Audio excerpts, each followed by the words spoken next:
नमस्कार, आप देख रहे हैं हमारा खास कार्यक्रम बातचीत और आज हमारे साथ स्टूडियो में हैं आतंकवाद विरोधी मोर्चा के राष्ट्रीय अध्यक्ष श्री मनिंदरजीत सिंह बिट्टा। सर, आपका बहुत बहुत स्वागत है। वंदे मातरम।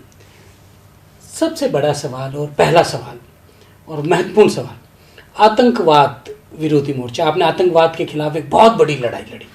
आज आप देश में हम देखते हैं कि आतंकवाद का नाम बहुत हद तक खत्म हो चुका है। आपका क्या मानना है? देखो जी, प्रथम राष्ट्र है और राजनीतिक पार्टियां सरकारों में आती और जाती रहती है जी। हमारा भारत शहीद आजम भगत सिंह, राजगुरु सुखदेव, मंगल पांडे, इस्तफाकुल्ला खां, रानी झांसी, जलियांवाला बाग के हिंदू, मुसलमान, सिख, ईसाई, सुभाष चंद्र बोस जी का एक बहुत बड़ा संघर्ष, चंद्रशेखर आज़ाद, शहीद आजम उधम सिंह, जिन्होंने जनरल डायर का बदला जाके यूके में लिया था, उस इतिहास को देखें तो उनका मकसद ये नहीं था कि भारत माँ आज़ाद अंग्रेज़ों की जंजीरों से होगी और उसके बाद हम राष्ट्रपति बनेंगे, पीएम बनेंगे, सीएम बनेंगे, होम मिनिस्टर, ये मकसद नहीं था।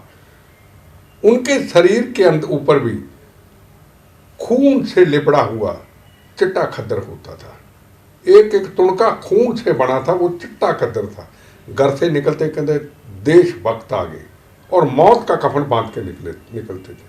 उस वक्त ये पॉलिटिशियन उस वक्त कहते थे, पर उनके लिए था मकसद भारत जी। और क्या उसके बाद हमारी पॉलिटिक्स का मतलब प्रथम राष्ट्र है या एमएलए बनना, मिनिस्टर बनना, एमपी बनना, या सेंटर में कुछ बनना, ये मकसद है। दो चीजों के सवाल खड़े होते हैं। मैं जब पॉलिटिक्स में आया, खैर आज मुझे पॉलिटिक्स का नाम लेने में शर्म आती है ना, को मुझे आज का बिट्टा पॉलिटिशियन है या यूथ कांग्रेस का प्रेसिडेंट रहा है, ये कह दे कि हाँ बिट्टा ने लड़ाई लड़ी है, और लड़ाई भी लड़ी मेरी, वो कुर्बानी नहीं कह सकते, वो मेरे कर्तव्य मेरे भारत माँ ने दिया। अगर कह दे तो मुझे लगता है मुझे गाली दी जा रही है। आज मुझे को गैर राजनीतिक कहे, मुझे बहुत अच्छा लगता है ना। आज क्या है, अगर हम ये बात करेंगे पहले का पॉलिटिशियन, पहले की राजनीति, आतंकवाद क्यों आया और आज आतंकवाद क्यों समाप्त हुआ, तो उसमें कई प्रश्न और कई सवाल खड़े हो जाएंगे। पता नहीं मैं किसी की फेवर कर रहा हूँ, हाँ, पर मैं तो मर चुका, मैं तो बोनस की जिंदगी हूँ ना। मैंने एमएलए का चुनाव लड़ना, ना एमपी का बनना। मैं तो जब चीफ मिनिस्टर सरदार बेअंत सिंह की शहादत हुई तो मुझे चीफ मिनिस्टर की ऑफर हुई पीएम नरसिम्हा राव जी से, मैंने हाथ जोड़ दिए। उसके बाद कईयों ने दिया, मैंने हाथ जोड़ दिए। मेरा जीवन बोनस है। मैं तो सच बोलने की कोशिश करता हूँ, मैं उन शहीदों को याद करते हुए। सवाल ये है, आज आतंकवाद पूरे देश में समाप्त हुआ है। मैं राजस्थान से शुरू करूंगा।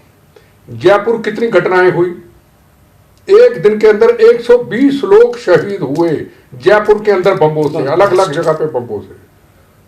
पार्लियामेंट की घटना हुई, 26/11 की घटना हुई, दिवाली के दिनों में लाजपत नगर के पास है ना, सरोजिनी नगर के पास कितने ब्लास्ट हुए।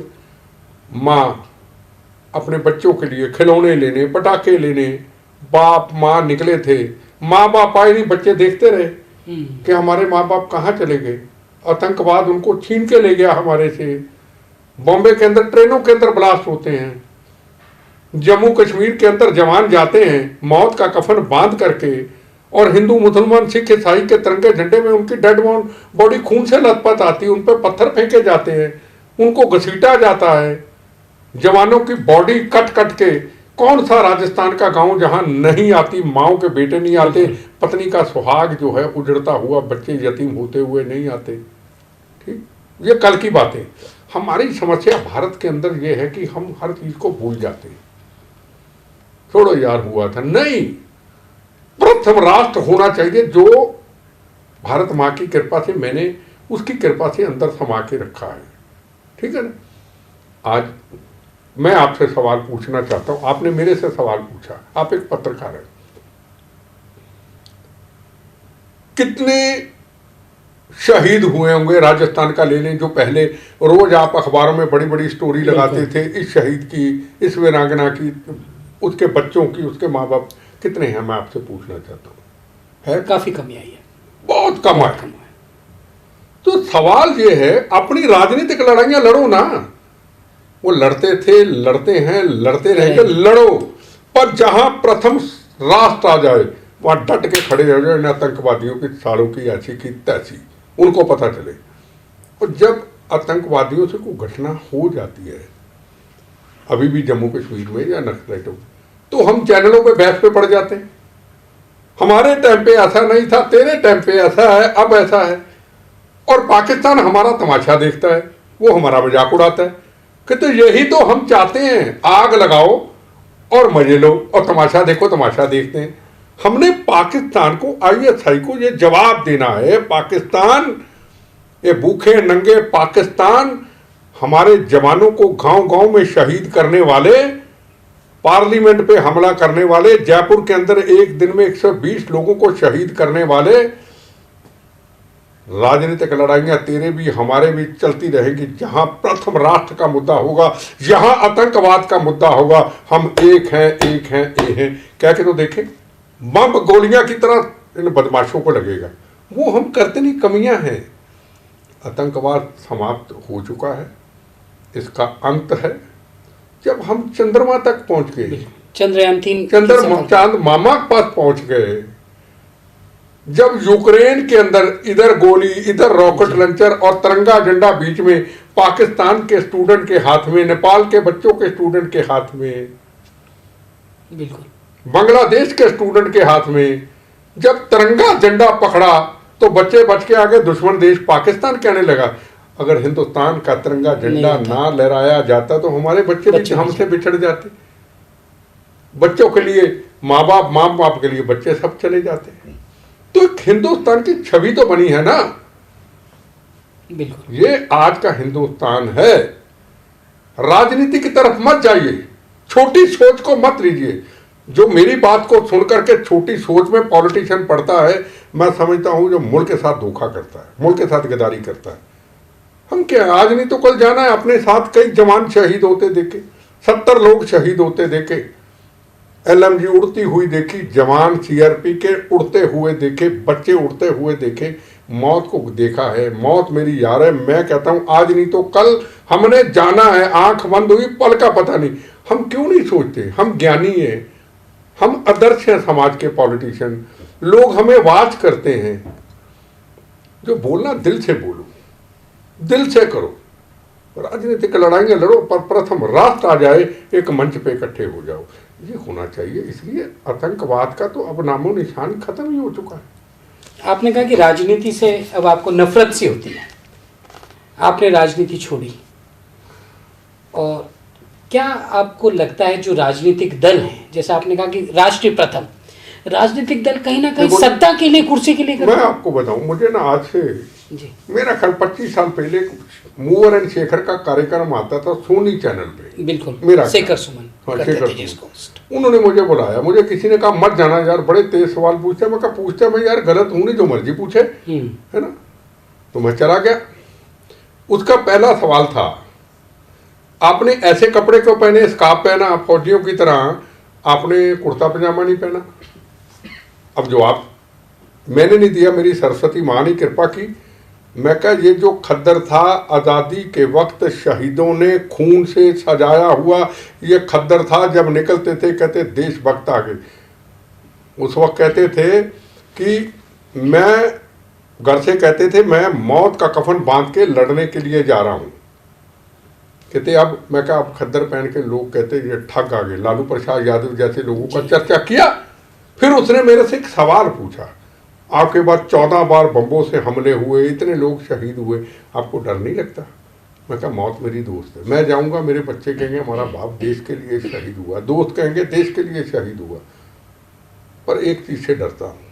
वो बड़ा हैरान हुआ कि जब मौत से यारी है, तो इतनी बार मौत को, 14 बार मौत को हरा दिया, मौत मेरी दोस्त है, तो फिर डर की चीज का? मैं कहा मैं पॉलिटिकल टेररिज्म से डरता हूं, गंदी राजनीति, गंदी गिरावट से डरता हूं और भगवान से आगे प्रार्थना करता हूं मेरी मौत जब भी आए बम्बों गोलियों से प्रथम रास्ते के लिए आए।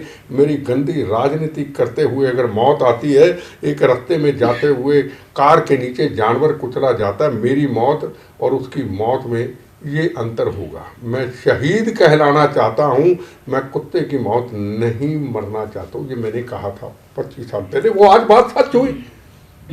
जिसकी सरकार उसका सब कुछ। तो कौन सी आज़ादी की बात करते? भगत सिंह कैसी आज़ादी चाहते थे?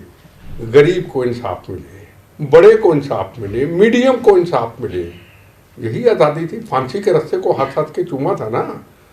कितनी उम्र थी भगत सिंह जी की? 21 साल। क्या विचार थे उनके? पवित्र विचार थे उनके। जब उनको फांसी पे ले जाना था, उससे पहले उनके दोस्त उनको भगत सिंह जी को मिलने के थे। भगत सिंह तेरी शादी कब होगी? भगत सिंह जी कहते अगर इस भारत माता की गुलाम धरती के अंदर मेरी शादी होती है तो मेरी दुल्हन मेरी मौत होगी। जो मेरे दोस्त शहीद हो चुके वो मेरे बराती होंगे। आज कहते हैं मैं छोटा मैं बड़ा, तेरी छोटी कास्ट वो बड़ी कास्ट, तू गरीब मैं अमीर।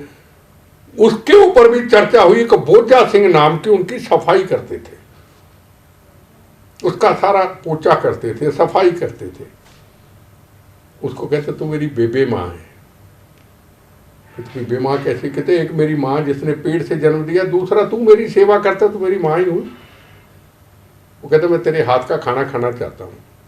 आज मैं उन लोगों की पॉलिटिकल पार्टियों की बात करता हूँ जो कास्टिज्म की बात करते हैं। ये बुमियार वोट, ये यादव वोट, ये सरदार वोट, ये हिंदू वोट, ये मुसलमान वोट, ये फलाना वोट, ये ईसाई वोट, इसको यहां खड़ा कर दो, इसको वहां खड़ा कर दो, ये जीत जाएगा। मैं उनको कहना चाहता हूं, कहता मैं तुम्हें खाना नहीं खिला सकता, मैं छोटी जात का हूं, मैं गरीब हूं, तू जाट बरादरी का है। भगत सिंह कहता मैं तो खाऊंगा। आखिरी समय जब भगत सिंह जी का आता फांसी का, कहता बोजा सिंह मेरी आखिरी ख्वाहिश पूरी कर दे। कहता क्या? कहता अपने हाथ से खाना खिला दे। खाना लाता है, रोते रोते खाना खिलाता है, रो के कहता अरे कैसी तेरी माँ होगी, क्या शुभ विचार होंगे, पवित्र विचार होंगे। और हमने क्या सीखा जी पॉलिटिक्स के अंदर? आज जितनी भी टिकटें बांटी जाती हैं पूरे हिंदुस्तान के अंदर, वो कास्टिज्म के ऊपर, बिल्कुल वो धर्म के ऊपर बांटी जाती हैं। आज मैं भगवान की कृपा से मैं आपसे सवाल पूछता हूं, आप मुझे पहले सरदार समझते हैं या भारतीय? मैं सवाल पूछता हूं। भारतीय। मुझे फक्र है, मैं भी तो एक मिसाल भगवान ने दी है मुझे। मैं आज पूरे देश में जाता हूं, पत्रकार सवाल पूछते, मैं क्या मेरा धर्म भारत माँ, मेरी जात वंदे मातरम, मेरी भारत माँ मेरी पहचान। अब मैं कहूँ सरदार हूं। सरदार की पहचान तब होती है कि मैं पहले एक भारतीय हूं। जहां हमारे गुरु तेग बहादुर हिंद की चादर गुरु गोविंद सिंह के साहबजादों ने नींव में जन्माया गया, शीश अपना बलिदान किया इस राष्ट्र की खातिर, मानवता की खातिर। ये वो भारत माँ है। जब मेरी पहचान ना कांग्रेसी ना बीजेपी ना जाट ना नॉन जाट, मुझे नहीं पता, मेरी पहचान मेरा धर्म भारत माँ, मेरी जात वंदे मातरम। और सुबह उठ के प्रार्थना करता हूँ मेरी मौत जब भी आए, हे भारत माँ बम्बों गोलियों से आखिरी समय पे मेरे शरीर के टुकड़े तड़पते हों चाहे, पर आखिर में ये शब्द निकलने की कृपा करना कि मेरे मुंह से निकले मेरा धर्म भारत माँ, मेरी जात वंदे मातरम, आप अपने चरणों में समा लेना। और आज की पॉलिटिक्स, मैं फलाना मैं ढिंगड़ा मैं ये मैं वो, क्या है तमाशा? हम समाज के आदर्श हैं। मैं भी मंत्री रहा हूं, मैंने भी मौत का कफन बांध के लड़ाई लड़ी है, पर पॉलिटिक्स में आके ये नहीं किया कि पॉलिटिक्स का नाम बदनाम करूं। मैंने उस वक्त चुनाव लड़ा जब आतंकवादियों ने कहा बिट्टा चुनाव लड़ेगा बम्बों से उड़ा देंगे, जो वोट डालने जाएगा हाथ काट देंगे। मगर तुम्हारी ऐसी की तैसी, तब आपने लड़ा। टिकट दिया था लुधियाना, मैं कहा मैं मिन्नी खालिस्तान अमृतसर में लड़ूंगा, जहां से युद्ध शुरू किया था, जहां पहला बम आतंकवादियों ने मेरे घर पे चलाया था, वहीं चुनाव लड़ा, सबसे ज्यादा वोटों से जीता, पंजाब को अमन शांति दिया, बम उन्होंने चलाए, राजनीति को छोड़ दिया। गंदी राजनीति नहीं की, प्रथम राष्ट्र की पॉलिटिक्स की, प्रथम राष्ट्र। तो आज के राजनीतिक लोगों को क्या तकलीफ है? पिता चला गया, बेटा चला गया, आगे है, फिर बाऊ है, फिर मेर है। वाई, ये तमाशा क्या है? अरे आओ ना पॉलिटिक्स के अंदर। पॉलिटिक्स का मतलब होना चाहिए राजनीति। एक राजनीति, वो तो बदनाम शब्द। राजनीति, राज को चलाने की नीति। चंद्रमा तक पहुंच जाओ, 370 धारा हटा दो, दुनिया में फॉरेन पॉलिसी को मजबूत कर दो, पाकिस्तान के चने चबा दो, पाकिस्तान कांपने लग जाए, हथियार बना लो, अपनी मिसाइलें तैयार कर दो, दूसरे देशों की जरूरत न। इसको कहते राष्ट्रनीति। ये हर व्यक्ति के अंदर होनी चाहिए, कोई भी पॉलिटिकल पार्टी का। राजनीति नहीं, राष्ट्रनीति। राष्ट्रनीति आज है राजनीति। गिरगिट की तरह बदलते हैं। बहुत बड़ा अंतर है। बहुत नजदीक से हर पॉलिटिशियन को देखा है, हर पॉलिटिशियन को देखा, पॉलिटिक्स को रिसर्च किया है।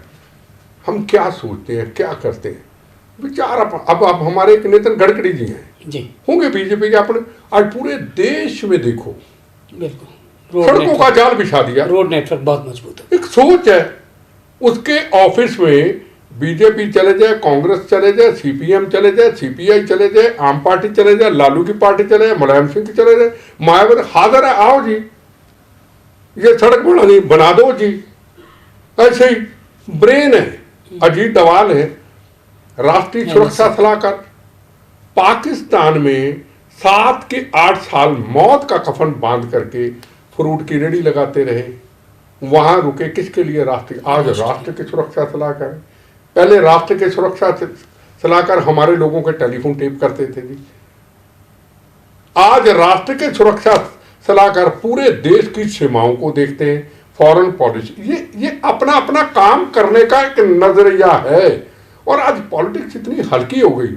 आपने मंदिर जाना, अजमेर शरीफ जाना है, आपने गुरुद्वारे जाना, आपने गिरजाघर जाना है, आपने दरगाह जाना है, बड़े बड़े होर्डिंग। ओके, पूरे देश कहीं चले जाओ, होर्डिंग, रुमाल निकला हुआ, सुंदर तस्वीरें।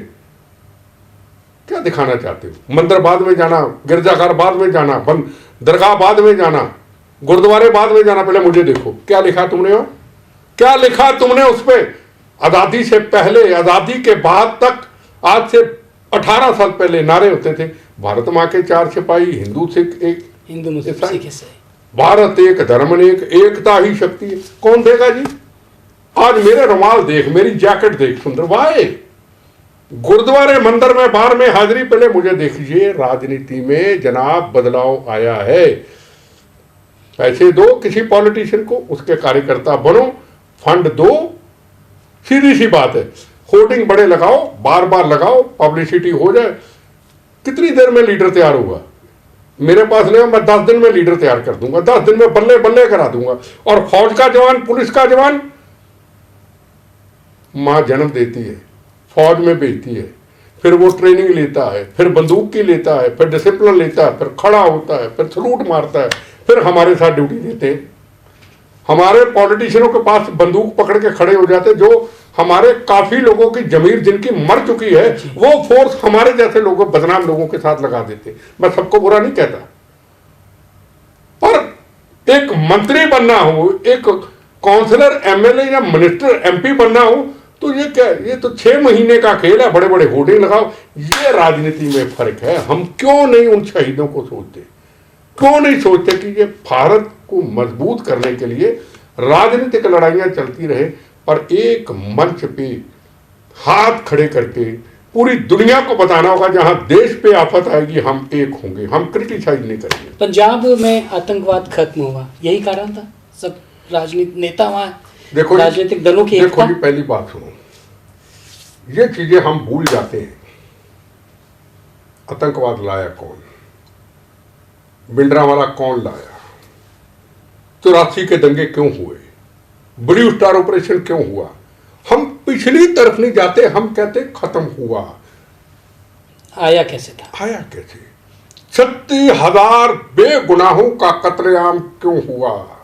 19,000 हिंदू भाइयों का कत्लेआम क्यों हुआ? ब्लू स्टार ऑपरेशन क्यों हुआ? 84 के दंगे क्यों हुए? अगर भिंडरांवाला ना तैयार किया जाता, गंदी पॉलिटिक्स ना होती, अगर सदा राज करने के लिए भिंडरांवाले को हरमंदर साहब ना घुसेड़ा होता, क्या ब्लू स्टार ऑपरेशन होता? क्या हथियार अंदर जाते?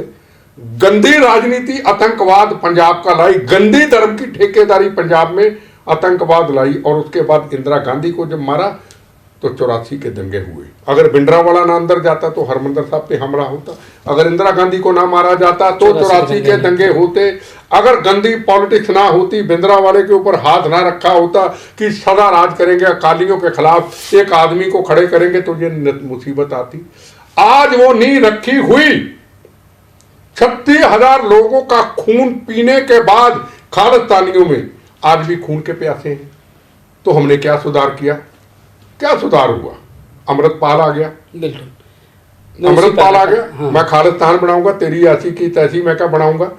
अब यूके के अंदर झंडा तिरंगे झंडे को उतार के पैरों पर लोला जाता है।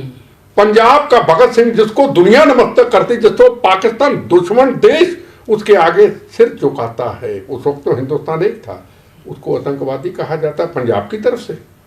जबकि पूरे गांव गांव में तस्वीरें पूरे हिंदुस्तान के अंदर उसके रूप है। भारत मां को गाली दी जाती है, हिंदू धर्म को गाली दी जाती है। मंदिरों पे ऑस्ट्रेलिया पे हमले होते हैं, कनाडा में मंदिरों पे हमले होते हैं, महात्मा गांधी की मूर्ति को तोड़ा जाता है, भारत मां को गाली दी जाती है। तो मैं एक चीज सवाल पूछना चाहता हूं, सिख समाज के लोग कहां हैं जी? आप बोलेंगे कहेंगे जी आप तो हिंदू हैं, जबकि हिंदू सिख एक रोटी बेटी का रिश्ता है, हिंदू सिख एक 9 मास का रिश्ता है। हमारी लड़कियां, उनकी लड़कियां, हमारे बेटे एक दूसरे के घरों में, हमारा फर्क ही नहीं। पर फर्क डालने वाले सिख समाज में लोग क्यों ना बाहर आए भी? हम खालिस्तान के खिलाफ है जी, हम भूखे नंगे पाकिस्तान से साथ नहीं मिलना चाहते जी, हम इनका विरोध करते हैं जी। जिन्होंने तिरंगे झंडे का अपमान हुआ, ये हमारे राष्ट्र का गौरव है, क्यों ना सरदार बोले? को मुझे बताइए। यही सबसे बड़ी कमी है कि हम चुप रहते हैं, तमाशा देखते रहते, वो आगे बढ़ते रहते। मैं आज जोधपुर की बात सुनाता हूँ पुरानी, जहाँ खालसा बच के सरदार साहब है, सबसे बड़े हैं जगदेव सिंह जी। वो तलवाड़ साहब के घर में सिख समाज के लोग इकट्ठे हुए जी। मैं नहीं सोच सकता कि इतने पवित्र विचार भी किसी सरदार साहब के हो सकते हैं। बड़ा अनुभव हुआ, मैं उनके पांव छुए तो मुझे एक बात उन्होंने बहुत बड़ी कह दी कि नहीं, अगर भारत मां की कसम खानी हो तो बिट्टा की खा ले। वो सरदार साहब के मुंह से निकली। फिर उन्होंने क्या कहा कि सुबह उठ के जब मैं प्रेयर करता हूं, गुरु महाराज कहते हैं मेरा भारत सुरक्षित रहे, हमारा धर्म सुरक्षित रहे, हमारा देश सुरक्षित रहे। ऐसे भी सरदार हैं, लंगर लगाते हैं, पर उन सरदारों की पहचान अलग है। पर ये जो हमारे चंद सरदार हमारी सिख कौम के ऊपर खतरा है, उसके खिलाफ लड़ना है। गोली की जरूरत नहीं है, बम की जरूरत नहीं है। हमारी तरह सिख समाज के लोगों को निकल करके उनका विरोध करना है। हम खालिस्तान नहीं चाहते, हम देश के दुश्मनों के खिलाफ हैं, हम पाकिस्तान के खिलाफ हैं, मसला हल हो जाता है।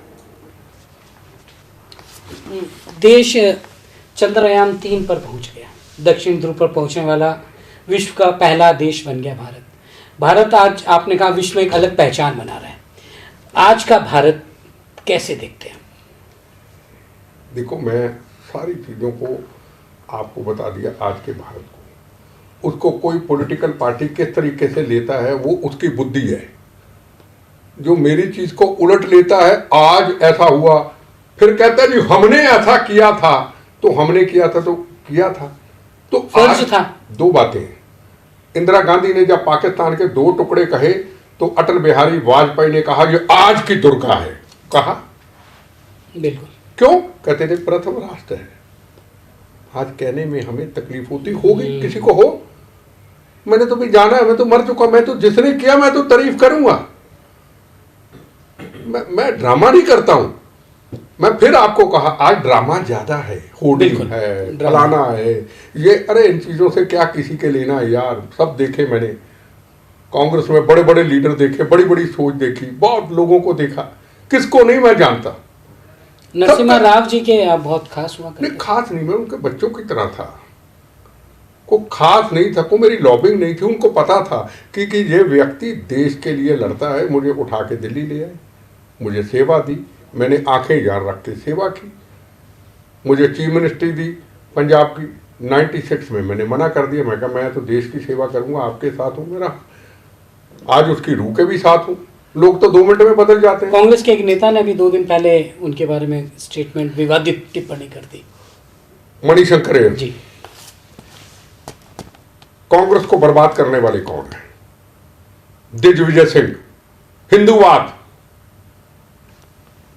भगवा आतंकवाद, चिदंबरम भगवा आतंकवाद, कपिल सिब्बल भगवा आतंकवाद। भगवा आतंकवाद तो इनको ले डूबा, भगवा आतंकवाद ही इनको ले डूबा।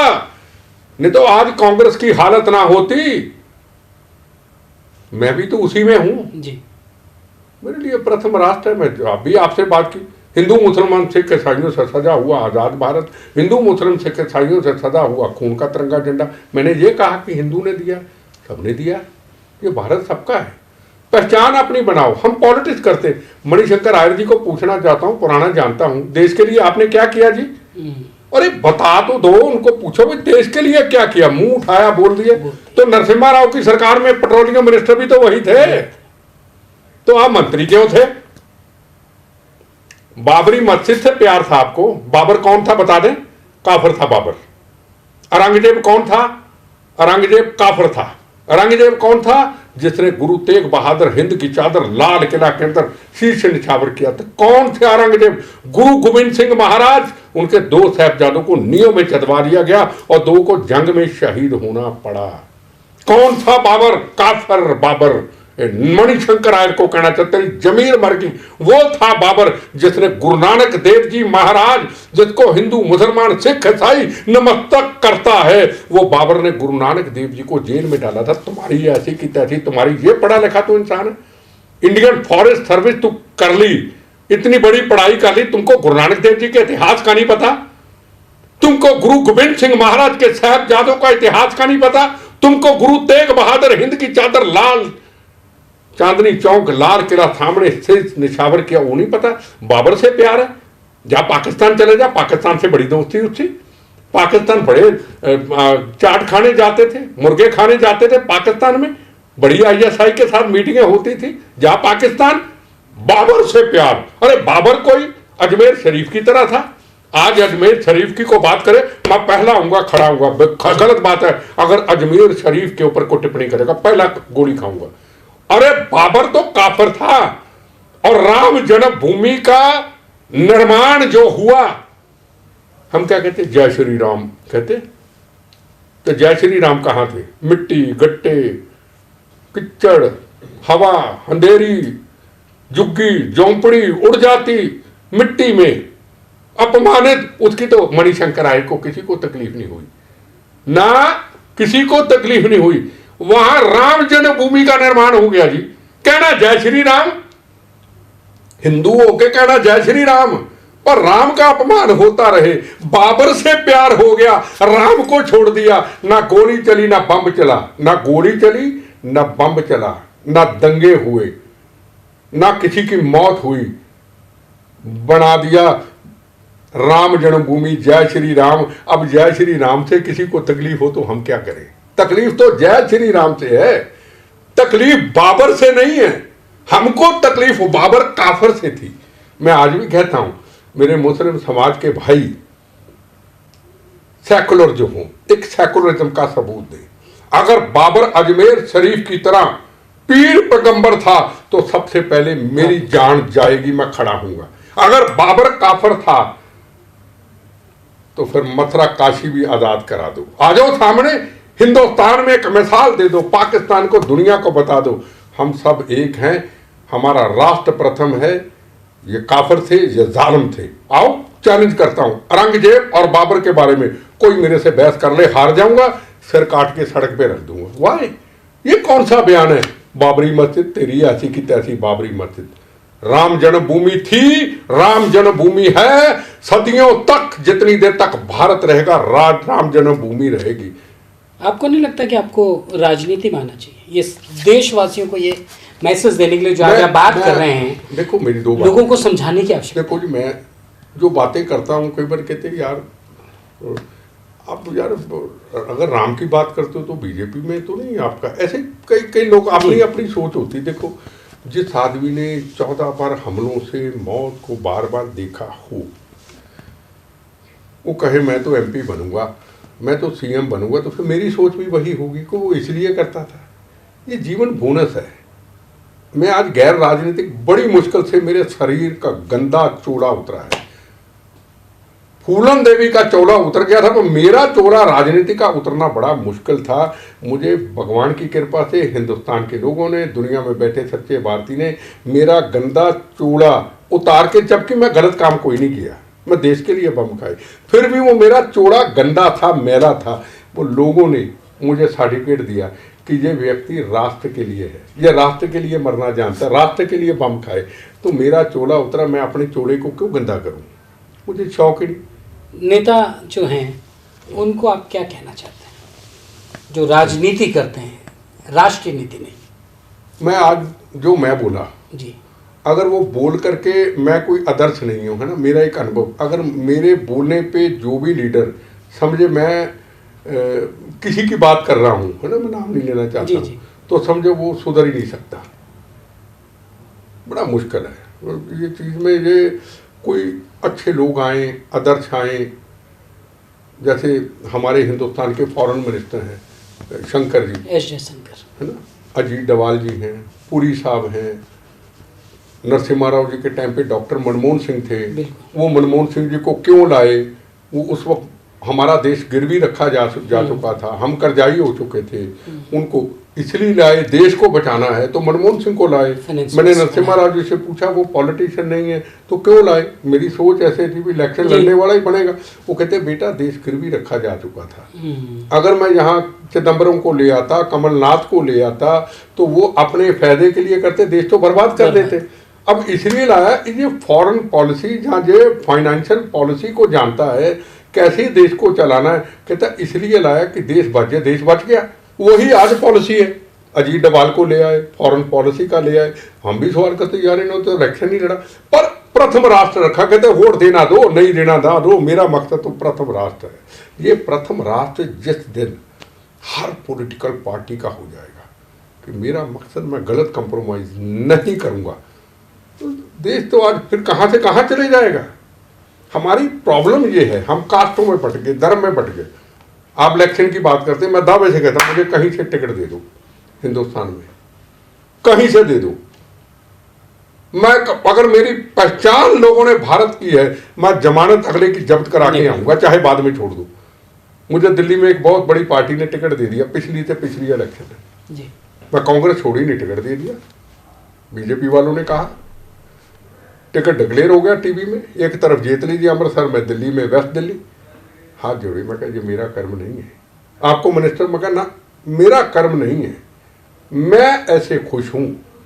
सवाल सबसे बड़ा ये है कि हम अपनी जो पहचान है, हमें पता कि हमें लोगों ने ऐसे पहचान दे दी कि बेटा देश के लिए, शहीद परिवारों के लिए, या सही बात करता है, मैं अपनी पहचान को क्यों खत्म करूं। अब किरण बेदी जी की अगर बात करें, किरण बेदी जी की पहचान अलग थी, बिल्कुल थी, स्कूल, कॉलेज, यूनिवर्सिटी अपने अनुभव बताते थे, तो कई मेरी बहनें किरण बेदी बनी उनको देख के।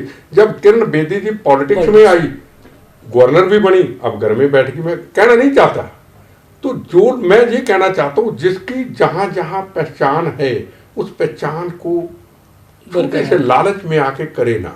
जो हम कर रहे हैं, हमारा कोई साथ नहीं दे सकता, कोई दिक्कत नहीं, पर टॉर्च करने की कोशिश ना करें, टॉर्च करने की कोशिश ना को करे। ये मैं ऐलान करके जाता हूं, जो टॉर्च करेगा उसको रगड़ा लगाऊंगा, पूरा जहां होगा रगड़ा लगाऊंगा। अरे यार हमारा क्या किसी से लेना देना। प्रथम राष्ट्र के लिए बम खाए, प्रथम राष्ट्र के लिए जाना है, और आखिरी समय पे यही रहना है।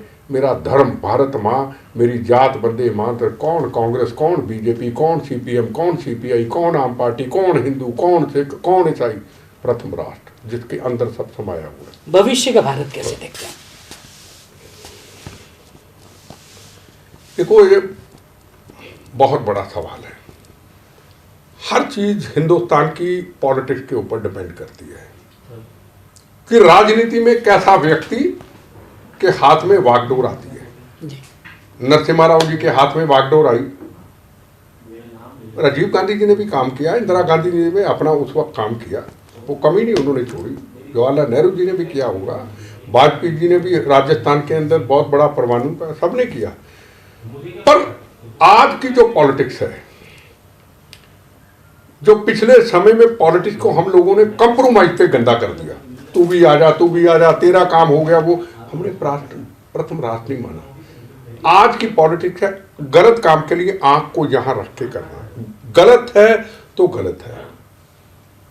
जो व्यक्ति देश की बागडोर संभाले, देश की स्टेट की बागडोर संभाले, उसके लिए प्रथम राष्ट्र होना चाहिए। अगर हल्का सा हिल गए तो जो पुरानी की हुई मेहनत है वो मिट्टी में रुल जाएगी। ऐसा मैंने पंजाब में देखा। सरदार बेअंत सिंह की शहादत के बाद मैं सीएम नहीं बना, गलती की, नहीं तो मैं अभी तक ये खालिस्तान के नारे ना लगने देता। मैं गलती कर गया, सीएम मकसद नहीं था, मैं उसको एक बार सेट कर देता जिसका असर 20 साल तक रहता। पर हरचंद सिंह बराड़ आने के बाद 4 महीने में जो हमने किया हुआ था वो सारा मिट्टी में रोल दिया। अगर गलत आदमी कोई आ गया, आपकी 10 साल की मेहनत 2 मिनट में पानी में रोल देगा। कोई कहेगा 370 धारा, चलो वापस, राम जन्मभूमि निर्माण दोबारा कोर्ट में केस जाएगा, चंद्रमाता के ये वापस आएगा। बुरा ना मानना, मेरी बात सुनो। शहीद परिवारों को 1 करोड़ की राशि का ऐलान किया है, ये 25 लाख हो जाएगी। देखो बुरा ना बनाना, ब्रेन, दिमाग। अगर मणिशंकर आयर की सोच के लोग होंगे, अगर पेट्रोलियम मिनिस्टर बने, इनको होम मिनिस्टर बना दिया जाए, ये तो सबसे पहले 370 धारा हटा देंगे। सवाल का जवाब दे रहा हूं, जिसकी सोच बाबरी मस्जिद और जिनकी सोच पाकिस्तान, वहां की औरतों से जाके डांस करना, मेरे नरसिम्हा राव के खिलाफ मणिशंकर आयर हो या कोई कांग्रेस हो, डान होके कहता हूं, उसकी रूह के साथ हूं। आप धोखा दे सकते, मैं नहीं दे सकता। जिसने पंजाब को अमन शांति दिया, जिसने कश्मीर के अंदर लड़ाई लड़ी, उस नरसिम्हा राव के लिए मणिशंकर आयर हो या कांग्रेस का बड़ा से बड़ा लीडर हो, उसकी रूह के साथ हूं, लड़ूंगा, आपका जवाब दूंगा। आज मणिशंकर आयर का जवाब दिया, कल को दिग्विजय सिंह तू भी आ जा, तेरा भी दूंगा, चिदम्बरम तू भी आ जा, तेरा भी दूंगा। अरे उसकी सरकार में मंत्री रह के आज नरसिम्हा राव को गलत कह रहे हो। जो चला गया, जिसने पंजाब को अमन शांति दिया, नरसिम्हा राव ना होता पंजाब को अमन शांति मिलता। आज पंजाब के अंदर करोड़ों लोग मर जाते, पंजाब में खालिस्तान बना जाता, पंजाब में अंदर उसने पंजाब को पाकिस्तान से मिलने दिया, वो नरसिम्हा राव था। तो मैं ये कहना चाहता हूं, ये लोगों की सोच होनी चाहिए। कोई भी फैसला करे उसको प्रथम राष्ट्र देखे, देश कहाँ है और देश को आगे कहाँ लेके जाना है। हमने एक दिन जाना है, पर नई जो जनरेशन है, हमारे बच्चे, नई जनरेशन, उनको एक अच्छा भारत देके जाना है, प्रथम राष्ट्र देके जाना है। यूथ को क्या संदेश देना चाहेंगे, जो युवा है आज का, जो भारत का भविष्य है, उसको क्या कहना चाहेंगे आप? देखो, आज यूथ के अंदर एक बहुत बड़ी शक्ति और ताकत है, वो है सोशल मीडिया जी। जैसे मैं खालिस्तान की बात की, तिरंगे झंडे की बात की, भारत माता की बात की, उसका अपान देखा। फुटबॉल में तिरंगे झंडे को लपेट करके खालिस्तानियों ने फुटबॉल से खेले, किसी की आवाज उठी, जवाब दे। सोशल मीडिया में सिख कौम जवाब दे, नौजवान जवाब दे, हम खालिस्तान नहीं चाहते, ये हमारा तिरंगा झंडा हिंदू मुसलमान सिख ईसाइयों से खून से बना है। उनको सोशल मीडिया पे एक्टिव रह करके हर गलत का जवाब देना चाहिए। मैं गलत हूं तो ठोक के गलत दे। ये यूथ के अंदर बहुत बड़ी पावर है। 2 टिक लाने कहां से कहां दुनिया में पहुंच जाता है। ये यूथ के अंदर बहुत बड़ी पावर है। यूथ समझ नहीं रहा। कमेंट्स करे अपने अपने विचारों का, जो अच्छा है अच्छा कहे, बुरा है तो बुरा कहे, और भगत सिंह जी की सोच पे चले। तो आज के हमारे इस खास कार्यक्रम बातचीत में हमारे मेहमान थे मनिंदरजीत सिंह जी बिट्टा। सर, आपका बहुत बहुत धन्यवाद। आप आए और आपने जिस तरह से राष्ट्रीय प्रथम, देशभक्ति की, देश के जज्बे की जो बात की, निश्चित रूप से हमें उस शब्दों से, उन कथनों से, उन वाक्यों से सीख लेनी चाहिए। आज के इस कार्यक्रम फिलहाल इतना ही। नमस्कार।